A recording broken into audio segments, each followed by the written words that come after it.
Bonjour à tous et bienvenue sur Crypto Signal. Donc aujourd'hui c'est dimanche, donc on va probablement faire plutôt de la vision long terme, du Glassnode, ce genre de choses, puisque le prix est un petit peu en train de stagner. Deux, trois petites choses sur comment dire les longueurs, les nouvelles longueurs, pourquoi on est dans un cycle plus long, etc.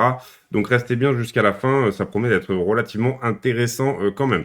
Analyse de prix, bah rien de spécial. Vous voyez qu'ici il y a une comment dire, une pattern de distribution un petit peu qui se met en place. On tape un petit peu sur le prix du range là précédent, 41 500. Pourquoi on tape là-dessus? Bah, tout simplement parce que pas mal de gens qui sont rentrés dans ces zones de prix-là probablement se sont fait un petit peu peur là-dessus, et c'est assez récurrent que BTC fasse ce type de pattern-là, au sens où quand on revient ici sur cette zone de prix, du coup, on a quand même pas mal de vendeurs qui rentrent. Bon, voilà, sinon après, toujours un petit peu la même logique, c'est-à-dire qu'on est sorti là, avant-hier, je crois, oui, c'est ça. Vendredi, on est sorti de ce biseau en élargissement descendant, là, la ligne bleue que vous voyez. On a traversé pas mal de résistances en faisant ça. Donc maintenant, du coup, on a des supports sous les pieds. Vous savez que c'est l'inversion des polarités, c'est-à-dire que maintenant, on va être relativement attiré par ces anciennes résistances pour être retesté comme des supports. Donc probablement un pullback. Moi, j'avais annoncé 60% de chance pour un pullback comme ça, au moins sur la ligne d'axe rose que vous voyez ici. Ça serait plutôt une bonne nouvelle, très boule. Ici, il est noté à 39 600. J'avais regardé avec l'order flow hier, je crois. On était plutôt à 39 500, mais peut-être un pullback pour ce week-end. Si jamais le pullback ne se fait pas et qu'on repart ici directement, la prochaine résistance à passer sera la ligne jaune que vous voyez ici, qui en fait est la ligne de coup de la grosse épaule tête-épaule dont on parle depuis un certain temps maintenant.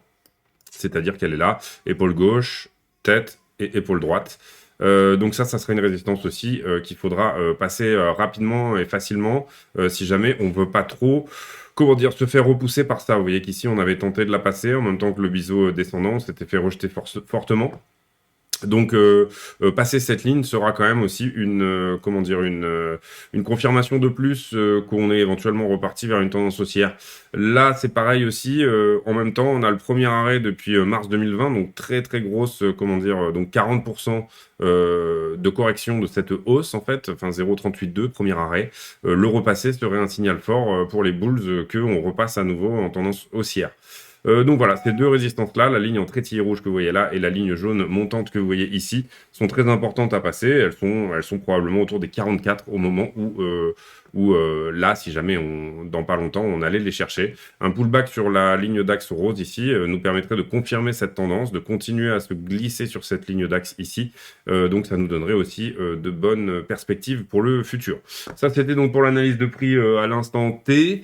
Est-ce qu'on va faire un peu d'order flow aujourd'hui? Ouais, pas vraiment. Alors attendez, là je repasse en cam juste pour me reloguer là-dessus, puisque apparemment il avait du mal. Voilà, tac, hop, excusez-moi.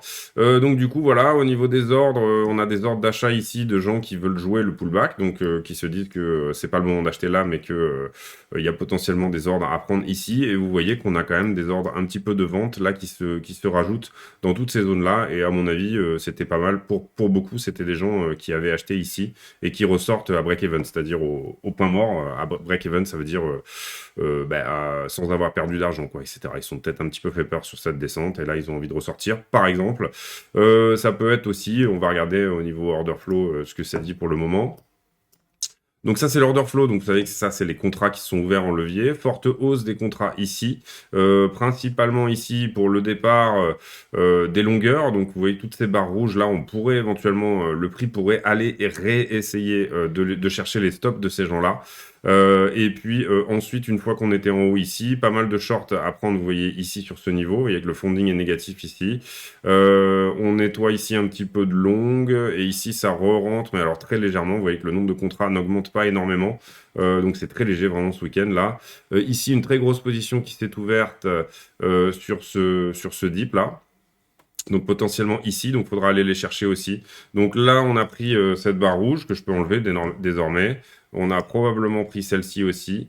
Et donc du coup, ça va nous donner soit un mouvement très léger vers le haut pour passer les 42 et venir nettoyer un petit peu tout ça. Vous voyez qu'on a déjà nettoyé celle-ci là.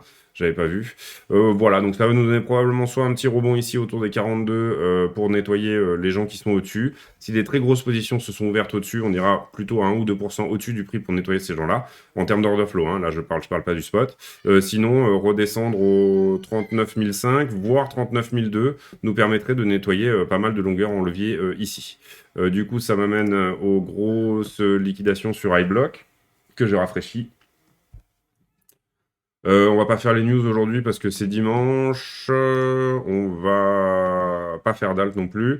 Donc oui, vous voyez qu'on est venu chercher cette grosse position ici, là, qui était ouverte. Je crois qu'elle fait 150 millions, ouais, c'est ça. 150 millions. Tout de suite, dès l'ouverture, vous voyez que le prix ici était en train de partir et aussi de venir short squeezer. Mais au moment de l'ouverture de ces trois grosses positions, là, à 150 millions et 150 millions, chacune sur trois leviers différents, donc fois 25, fois 50 et fois 100, on est venu en chercher 2 sur 3 ici. Donc on a quand même pas mal nettoyé ici, là, vers le bas. Dans les positions fraîches, on pourrait venir nettoyer jusqu'au 39,7. Vous voyez, les positions qui sont fraîches ici, c'est celles que j'affiche vraiment là, qui datent d'aujourd'hui. On a quand même du monde au-dessus, hein, donc on a quand même du monde. Delta en faveur des longueurs ici, vous voyez, sur la totalité. Bon, bah là, malheureusement, on peut pas zoomer vraiment sur une zone. Enfin, on peut le faire, mais je crois pas que... Mince, je me suis trompé de bouton. On peut le faire, on va essayer de le faire d'ailleurs. Hop. Et est-ce que ça... ouais, non, ça change pas le delta, voilà, c'est ça le problème. Ouais. Donc voilà, vous voyez là ici, bah, on a pris ces deux positions tout de suite, là, la jaune et la rouge. Et puis, est-ce qu'on n'irait peut-être pas chercher là toutes ces petites positions plus cette grosse position ici aux 40 500? C'est une possibilité. C'est dimanche, en plus, c'est relativement pas cher. Il n'y a pas les acteurs institutionnels sur le marché. On pourrait aussi vraiment, à ce stade-là, aller dans le sens inverse et faire un short squeeze. Pour l'instant, moi, ce que je vois, c'est plutôt une pattern de distribution à très court terme qui est en train de se créer. Petit tour ici sur Kingfisher. Alors ça, je l'ai mis à jour hier, mais bon, on peut dire que c'est toujours d'actualité. Vous voyez qu'il y a quand même une grosse poche de liquidité là à venir chercher jusqu'à 30, 36, 37. Donc un retest un peu plus bas ne serait pas déconnant, hein. Vraiment, là, on a quand même des gros spikes. Vous voyez que là, on reste sur des niveaux à peu près corrects sur ces spikes-là.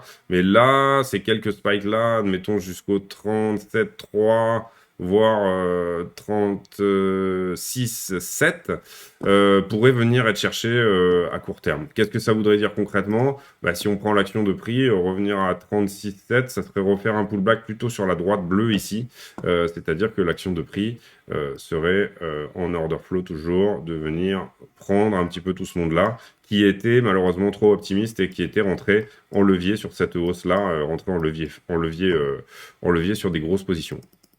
Pourquoi pas? Pourquoi pas? En tout cas, on sait qu'il y en a ici, là, sur toute cette zone-là, une poche de liquidité qui peut potentiellement voilà, être intéressante pour les market makers de venir prendre. Alors, 8 minutes, on continue. On passe tout de suite, du coup, sur Glassnode. Glassnode, ce que je voulais vous montrer, j'espère que je l'ai plus ou moins gardé ce que j'avais préparé. Oui, voilà. Alors pourquoi ces cycles-là, pourquoi les cycles, en fait, on a l'impression qu'ils sont de plus en plus courts? Alors on pourrait se dire, bon, vous voyez ici qu'effectivement, on a quand même comment dire, jusqu'au dip ici de 2018, on est globalement, voilà, sur des cycles de 3-4 ans. Et cette année, sur le dernier cycle, donc depuis là le plus bas qu'on a trouvé en 2018, on a l'impression que le halving a joué, mais que il y a eu plutôt voilà un mini bull market en 2019, un bear market très accéléré avec le Covid en 2020, ensuite à nouveau un bull market, ensuite un mini bear market, mais qui vient pas chercher vraiment des zones où tout le monde est en perte. Vous voyez le prix n'a été divisé que de moitié. Ensuite, on repart un petit peu en boule, on fait à peine un nouvel ATH et on se retourne. Pourquoi on a cette impression que BTC fait des actions de prix qui sont différentes d'un cycle à l'autre? Bah déjà, pour moi, le cycle actuel, il est quand même déjà, on peut beaucoup plus le comparer à celui de 2013, là ici que vous voyez monter en 2 fois, que celui de 2017, mais c'est plutôt un hybride entre les deux en fait. Et la deuxième chose qu'il est important de comprendre, c'est que en fait, comment dire, le halving est de moins en moins puissant. Quand vous dites, quand vous utilisez le stock-to-flow modèle, celui de Plan B, c'est-à-dire celui que je peux vous montrer là, qui est simplement de dire, bah, on est sur un asset qui est de plus en plus rare, donc il est de plus en plus cher. Donc à partir de là, on utilise comment dire, des données mathématiques. Donc on fait des maths, voilà, on réfléchit et tout ça, on fait vraiment beaucoup de maths, des données mathématiques pour dire, bah, en fait, c'est la scarcity, c'est la rareté de l'asset qui fait son prix. Donc ce faisant, quand on fait ça, on se met du côté de l'offre, bien sûr. C'est la demande qui suit une offre qui se raréfie, c'est-à-dire que le nombre de Bitcoin à chaque halving, comment dire, le nombre que vous pouvez miner diminue, donc l'offre diminue, donc le niveau de scarcity, le niveau de rareté augmente. Et là, vous voyez qu'on s'éloigne beaucoup du modèle de Plan B. Je ne sais pas si les gens connaissent Plan B, si jamais vous connaissez Plan B et que vous avez écouté un petit peu ses prédictions, qui étaient d'ailleurs vraiment très très bonnes sur toute la montée ici. Hein. C'était quelque chose qui s'est vraiment plutôt bien vérifié. Et pourquoi on est à ce moment-là autant en train de s'écarter de ça? Bah, tout simplement parce qu'avec l'adoption, en fait, là aujourd'hui on est 3% de la population mondiale à utiliser Bitcoin, mais c'est une adoption qui est constante et qui est à peu près autour de 140% à l'année. Donc 2 fois plus rapide que Internet. Adoption qui, comment dire, nous fait rentrer dans un modèle de demande. Ensuite, on peut ajouter ça aussi au fait que finalement le choc d'offres qui tient au halving est de moins en moins puissant, puisque à chaque fois, la force de ce halving est divisée par deux. Vous savez qu'à chaque fois, on divise par deux, comment dire, le nombre de bitcoins qui peuvent être minés. Donc finalement, la non-arrivée de nouveaux bitcoins sur le marché n'est que finalement, la force du halving est de moins en moins puissante. Donc du coup, forcément, cette force du halving diminue et ces espèces de chocs de l'offre qui avant créaient ces cycles de 3 ou 4 ans sont de moins en moins importants. Avec l'adoption massive, on rentre plutôt sur un marché où il faut bien entendu aussi prendre en considération la demande. Et la demande là, quand elle est rentrée ici et qu'on est passé sur quelque chose de très institutionnel, c'est-à-dire qu'ici les marchés financiers, les marchés boursiers, etc., les institutionnels ont commencé à rentrer. Vous avez des banques, des gros fonds, Grayscale, etc., des très grosses machines qui ont commencé à s'intéresser fortement à Bitcoin. Excusez-moi. Du coup, ce type de demande-là fait qu'on est sur des market cap qui sont beaucoup plus durs à bouger. Si là, par exemple, donc pour moi, voilà, on peut oublier maintenant, enfin, on peut considérer les halvings, bien entendu, ils existent et ce sont des chocs d'offres. Et donc, du coup, il faut les considérer même. Je pense qu'ils ont une certaine force. Mais pour moi, c'en est fini, quoi, de réellement que ça soit l'offre et le halving qui crée le prix. Ici, vous voyez la market cap de BTC, donc 785 milliards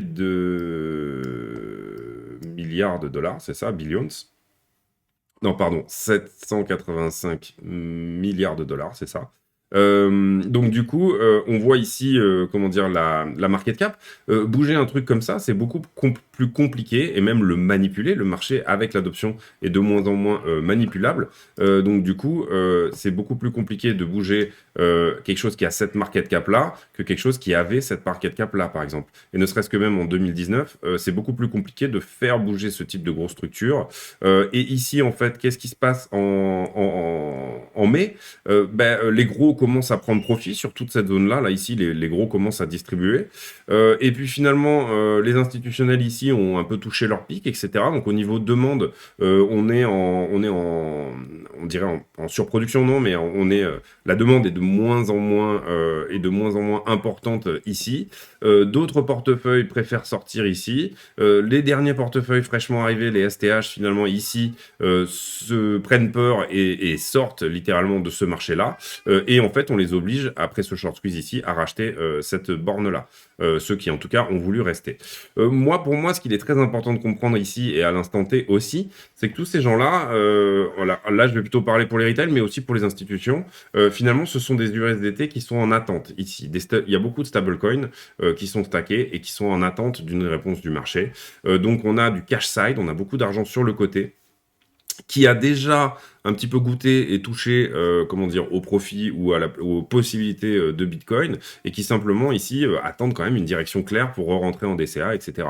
Ceux qui savent, les hodlers, etc., et c'est ce que je vous avais montré, j'avais une pattern ici qui expliquait un petit peu ça, voilà. Ici, comment dire, les hodlers ici ont accumulé, là ils ont revendu aux short-term holders, il y a eu vraiment une distribution forte qui s'est faite ici sur toute la montée, et ici en fait on a une zone où les STH, donc les short-term holders, les gens qui ne gardent pas leur BTC pendant longtemps, les bitcoins très spéculatifs, sont repassés dans les mains des long-term holders. Donc ici on a eu en fait accumulation, distribution, et tout ça, toute la grande pattern qu'on voit ici est une grande pattern d'accumulation. Ici, on n'a pas de distribution sur cette montée-là. Les données on-chain nous le montrent et c'est vraiment très clair à ce niveau-là. Donc en fait, toute cette pattern-là est potentiellement une pattern de Wyckoff. Pattern de Wyckoff que je vous ai actualisé pour vous montrer un petit peu les choses. Ça, c'est la pattern de Wyckoff, on va dire, sur cette descente. Donc la pattern d'accumulation. Ce que j'appelle les patterns de Wyckoff sont des patterns d'accumulation et de distribution. Là, c'en est une d'accumulation.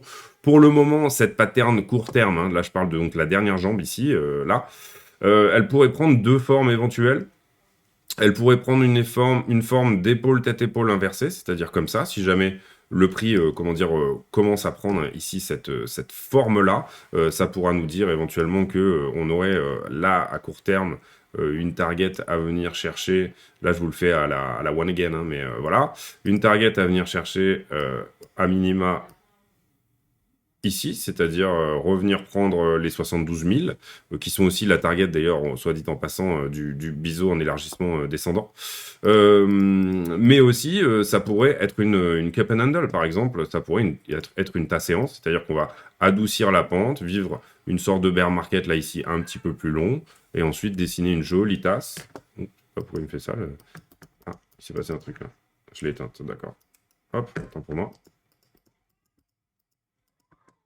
Voilà, c'est bon, j'avais éteint la souris sans faire ça. Et après, comment dire, la anse, voilà, donc on aurait une tasse et anse à partir de là, qui serait potentiellement en train de se créer. Donc, est-ce que à partir de là, on peut dire que BTC va renaître ici de ses cendres, le phénix va repartir. Pour le moment, pas vraiment de confirmation en fait, pas vraiment mais par contre, on sait qu'il est en train d'être accumulé ici à l'instant T. Est-ce qu'on peut aller plus bas? Bien entendu que oui, c'est ce que je vous ai montré avec Kingfisher, avec comment dire, les niveaux de liquidation potentiellement, à revenir chercher dans un premier temps au 36, mais vous avez vu sur Kingfisher qu'il y a aussi des niveaux de liquidation en dessous. Hein. On a des niveaux de liquidation qui sont ici jusqu'à 17 000. Donc voilà, tout est un petit peu possible à l'instant T. Pour moi, je crois beaucoup dans un rebond technique là ici. Je pense qu'il faut nettoyer de toute façon les shorters. Et oui, ça m'amène donc à la pattern d'accumulation de Wyckoff dans son ensemble, qui, je pense, est stocké quelque part par ici, que je vous ai préparé, voilà. Ou donc du coup, là on considère vraiment, on considère aussi cette descente là. Donc qu'est-ce qu'on aurait dans ces cas-là? Et vous voyez que je vous ai mis du coup là le graphique au-dessus, comme ça vous comprenez bien. En fait, on aurait une phase A avec un selling climax, donc une très forte vente, une trop forte vente, voilà. Un automatic rally, donc un rallye automatique qui s'est mis en place, et ça on sait que c'est un automatic rally effectivement parce que c'était complètement un short squeeze, etc. Donc c'est tout à fait normal que le prix ait fait ça. Un deuxième test en phase A, donc là j'ai mal posé j'ai fait ça un peu à la one again vite fait hier, mais en gros ma phase A, elle se terminerait plutôt ici, voilà. Et ensuite phase B, second test en phase B, donc c'est ce qu'on a fait, le bottom au 32 000 là, 800, bottom local pour l'instant, mais qu'on peut quand même qualifier comme un bottom pour le moment, étant donné qu'on est pour l'instant en tendance haussière et qu'on est sorti de ce biseau aussi, donc du coup ça peut nous donner quand même comment dire une jolie indication qu'on va sortir de cette tendance. Là on pourrait imaginer éventuellement que le prix revient au niveau de l'automatic rally précédent, donc au 53, et qu'ensuite il se retourne, redescende soit totalement en bas du range, donc autour des 36, ou en tout cas revienne nettoyer, au niveau des 33, ou en tout cas revienne nettoyer ici la zone des 40. Zone où d'ailleurs il n'y a pas eu énormément de business, je ne sais pas si vous le voyez ici, mais on l'a pas traité cette zone, donc enfin on l'a pas bien traitée, elle n'est pas aussi bien traitée que celle-ci par exemple. Donc du coup voilà, ça pourrait être du coup l'opportunité aussi de éventuellement, alors là je vous ai mis bien sûr je vous ai mis des flèches en ligne droite, vous comprenez que le prix va pas faire ça, il va pas monter en ligne droite. Mais on pourrait éventuellement venir ici, traiter un petit peu cette zone-là, ici en haut de range, donner un faux signal de ah ouais, ça y est, on repart vers des nouveaux sommets. Ensuite, bon, ben, redescendre à ce point-là, ranger un petit peu et traiter cette zone-ci en deuxième. Là, du coup, tout le monde flippe un petit peu. Éventuellement, ici, petit retest, comment dire, d'une borne plus basse. Et puis là, enfin un rallye dont personne ne croit. Là, et c'est ce que dit souvent Wyckoff, au moment où on passe de l'autre côté de la rivière, où on a sauté le ruisseau, il y a un back-up to the creek, c'est-à-dire qu'il y a un retour à l'eau là, qui fait encore plus peur à tout le monde. C'était exactement ce qui s'était fait ici, en fait. Hein, voilà. Et après, par contre, le rallye, effectivement, haussier. C'est des possibilités que j'évoque avec vous. Sur le Wyckoff, en tout cas, moi j'aime beaucoup Wyckoff parce que assez souvent, comment dire, il est très en avance sur. Il faut savoir être patient, etc. Mais il est très en avance, comment dire, sur ce que peuvent faire éventuellement les patterns. Donc voilà, j'ai sauvé cette pattern là ici et comme ça, je vous la montrerai aussi de temps en temps. Donc là, en fait, on est en train de considérer la totalité de tout ça comme de ce grand W là, comme une potentielle pattern de Wyckoff aussi. Qu'est-ce que ça dit, une pattern de Wyckoff comme ça, qu'est-ce que ça peut donner sur le long terme? Je pense que c'est sur Nasdaq. Je vais vérifier juste quand même. Là, on est en daily. Ouais, c'est Nasdaq, mais il y a très longtemps. Est-ce que j'ai l'historique pour aller voir ça? Là, on est sur 2008. Ah ouais, on va peut-être y arriver. 2004. Si ça veut bien charger, on va se mettre en weekly. 2003, non, on va pas l'avoir. Alors, ouais, encore qu'on a une pattern similaire quand même ici. Allez, on va partir sur celle-là. Et puis comme ça, je vous montre un petit peu quand même l'histoire. Hop, voilà, hop, hop. Ici, on est 2005, donc après la bulle d'Internet, et on a un petit peu le même genre de pattern. Elle n'est pas parfaite, mais on peut éventuellement l'utiliser. Je voulais vous en trouver une mieux, mais ça risque d'être compliqué en fait. Où vous voyez ici, on a typiquement une espèce de rolling flat qui s'est mise en route. Donc là, il faut imaginer que c'est des très grosses variations de prix, hein, bien entendu. Et où donc là, du coup, on a ici un premier, un deuxième. Bon, là, ça reteste pas vraiment, mais il y a dû y avoir un événement de marché là en 2007. Ici, vous voyez, on a un premier rallye. Je pense que c'était après la bulle Internet, tout ça et tout, etc. Et ici, on a un premier rallye. Si on considère que ça, c'est une droite, vous voyez qu'on arrive exactement à ce que peut nous donner le BTC. Donc là, on en sort par le bas, vous voyez, tac, et après, relance un autre rallye beaucoup plus grand, puisque ça, c'était la crise de 2008, en fait. En 2008, il y a eu la crise des subprimes. J'aimerais bien trouver une charte où on a plus d'antériorité. Je vais essayer de vous trouver ça. Du coup, je vais me mettre en pause, je vous trouve ça. Voilà, excusez-moi. Donc du coup, voilà, ici, par exemple, magnifique exemple sur... alors là, c'est sur le S&P 500, du coup. On en a une autre sur Nasdaq en 97-98, je vais peut-être vous la montrer aussi. De running flat, c'est-à-dire qu'on a effectivement...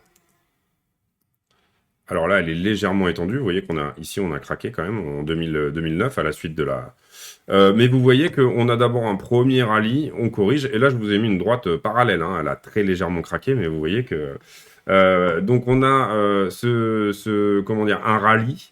Ensuite, on corrige en running flat, donc c'est-à-dire c'est une correction qui reste dans un canal parallèle, très légèrement ascendant. Vous voyez qu'il là, il est très légèrement ascendant. On a un plus haut ici qui est légèrement plus haut. Ensuite, le prix s'écrase par terre. Et après, vous voyez ce que ça peut éventuellement donner en termes de type de rallye. Hop, hop. Donc là, on était ici, vous voyez. Là, et vous voyez qu'après ça peut donner des rallyes haussiers, parce que c'est une structure de correction qui est quand même très bullish, ça peut donner des rallyes haussiers qui s'arrêtent jamais, quoi, voilà, enfin qui sont en tout cas, et si on parle d'adoption massive sur Bitcoin, ce qui pourrait être le cas, pourrait ne pas être le cas aussi, hein, je veux pas vous vendre du rêve là, mais on est sur un type de correction qui est très bull. Je vous en montre une autre on va essayer de la retrouver là, je pense que sur le Fred, Nasdaq... Est-ce que là, on aura 97-98, où on avait eu aussi... alors là, c'était peut-être plutôt plus une flat étendue. Mais voilà, vous voyez ici...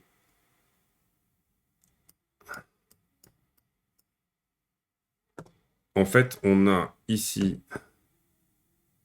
à peu près le même type de correction. Alors là, elle est un petit peu plus, elle est un petit peu plus haute. On a beaucoup plus dépassé, même 1007, 1009.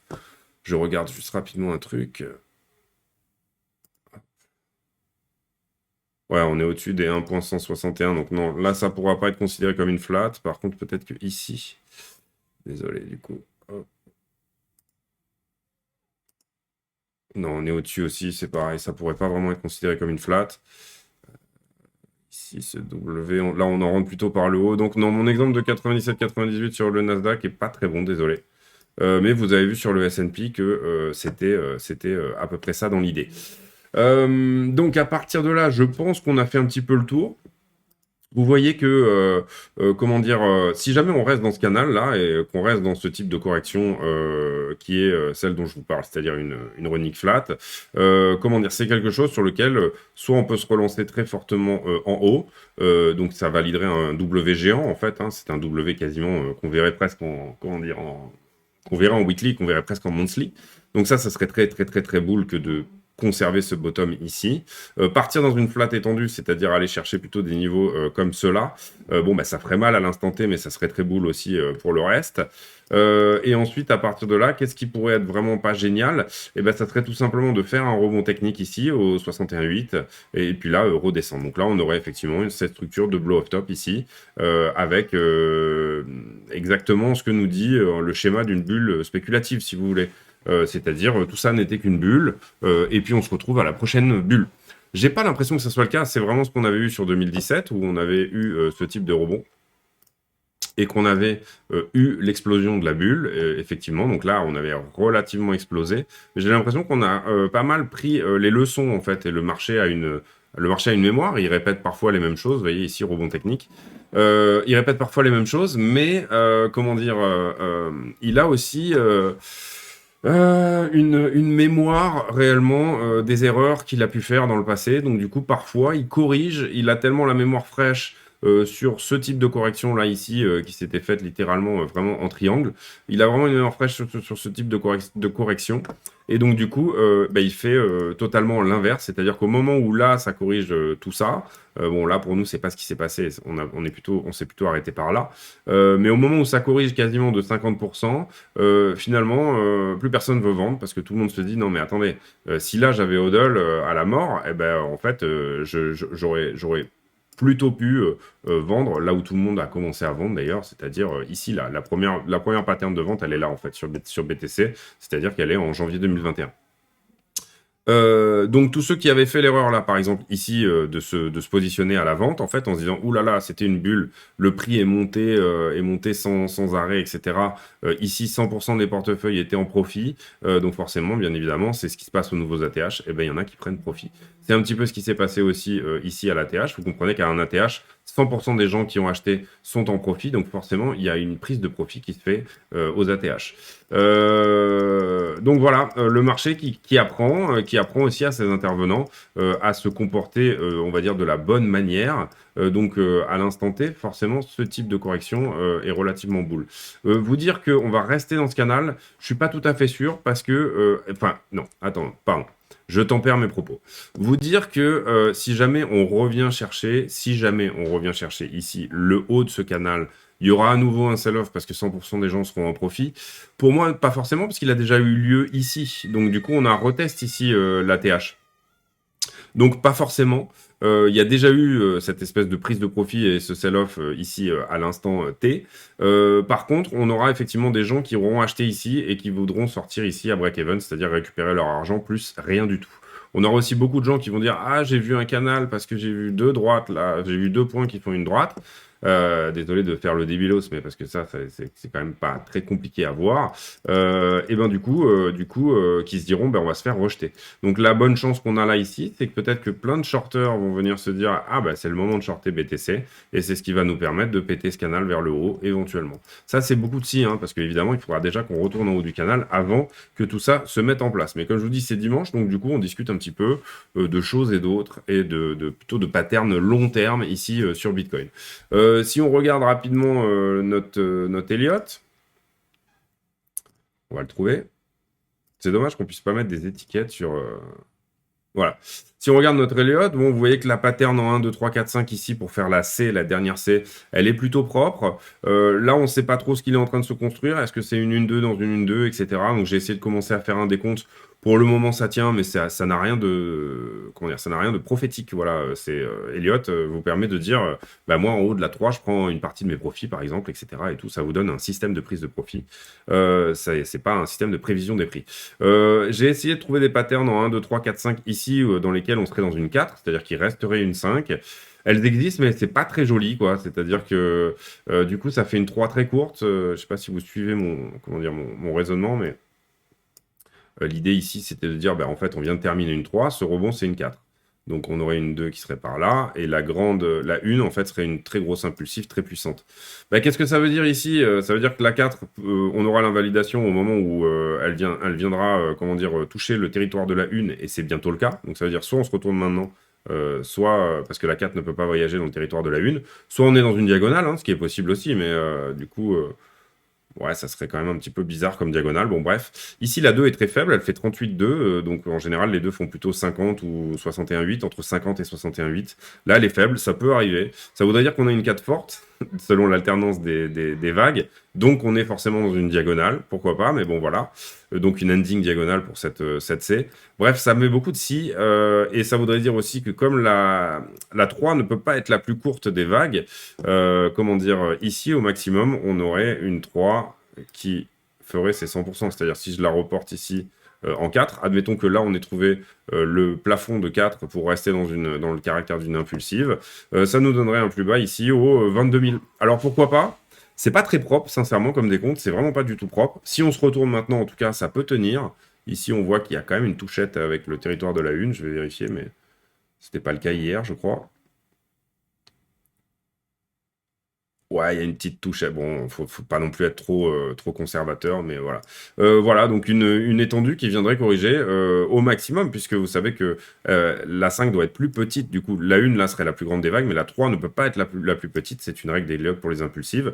Donc, ça nous amènerait éventuellement ici sur une vague qui est plus courte. Autour de cette zone-là en Elliott. Voilà, c'est un décompte qui peut tenir, mais dès qu'on aura passé les 42 ou 43, ça veut dire qu'on part plutôt sur une diagonale, et pourquoi pas? Sincèrement, pourquoi pas? Tout est possible à partir de là.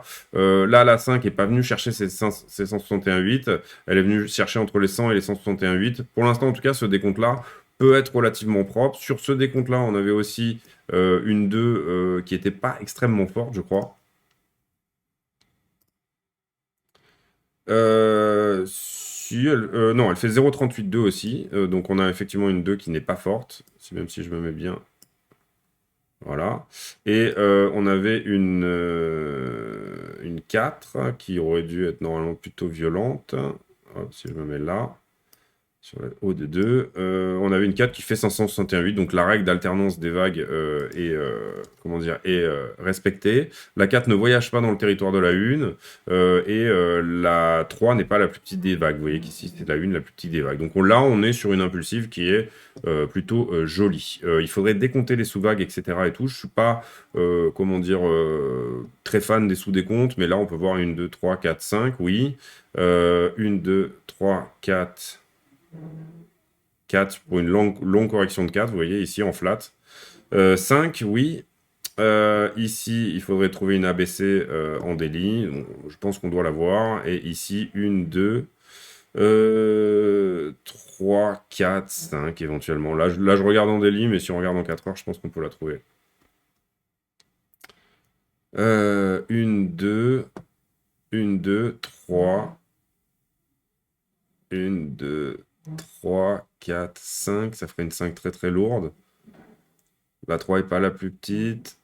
Ouais, celle-là est un petit peu ambiguë. Et puis après, ici, bah là, on voit que c'est une double correction. Double correction de 4. Donc là, j'ai mis un peu mes vagues à la serpe, hein, vous comprenez. Il faudrait vraiment faire les sous-décomptes là et passer beaucoup de temps là-dessus. Je le ferai peut-être pour essayer de valider un petit peu en Elliott ce scénario, puisqu'on peut très bien avoir une qui se termine là, ici A, B, C. Voilà, j'essaierai de trouver un décompte qui tient. Là, ça prendrait trop de temps en vidéo de vous envoyer là-dessus. La vidéo fait déjà 33 minutes, donc du coup, on va s'arrêter là. Néanmoins, en tout cas, pour une regular flat qui doit se faire en 3-3-5, c'est-à-dire en A, B et C. Là, pareil, je vous les mets à la serpe aussi, hein. Hop. Tac, vous voyez ici, on va la mettre dans une couleur violette. Voilà, jaune. ABC très propre, les 3 premières vagues, moi je trouve en tout cas. Et ici, la même chose, là, je trouve que la ABC est très propre aussi. Donc on a bien un mouvement de 3-3-5. Potentiellement que le mouvement s'arrêtait ici, là, si on fait ça. Et donc là, on pourrait dire que ça fait 1-2, non, ça peut pas. 1-2, non. Donc du coup, ici, on va considérer que le haut de B se trouve ici. Je vous ferai les sous-décomptes pour une autre vidéo sur Elliott, vraiment dédiée à Elliott, parce que Elliott, et là je renvoie mon truc un peu, c'est quand même, pour les novices, etc., c'est quand même quelque chose qui est relativement, où on s'emmerde pas mal, quoi.